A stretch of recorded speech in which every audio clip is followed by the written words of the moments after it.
Hi, my name is Kevin, and on behalf of Expert Village, I'm going to talk to you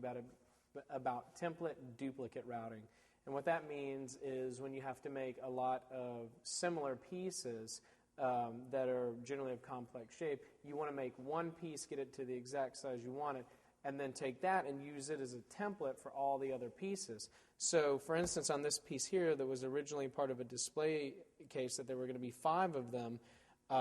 we got the one piece to the size we wanted it, and then what you do from there is you're going to use this as your template with a flush trim bit to do all the other pieces. So you'll lay this piece down on your other pieces, trace it out, waste away as much as you can with a bandsaw or a jigsaw that can get into all these small areas and get it as close as you can. And from there, you're going to take the router and run the bearing on this and let the cutter head cut the piece to this exact size so that from piece to piece, from the display case to display case, or whatever you're building, all the pieces will be exactly the same and fit together on any other pieces that you're going to be fitting them to, or just to achieve the exact same look.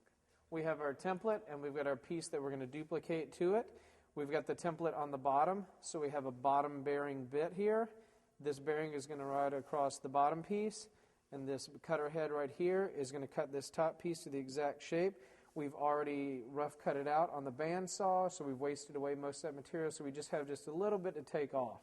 And so we're going to go around and cut all this out and get it to our exact shape of this. We're not going to do the entire piece because of the time, but you'll get the idea that you just, you rough cut it out, put it on here, and then just follow it around with the router. Same process whether you're doing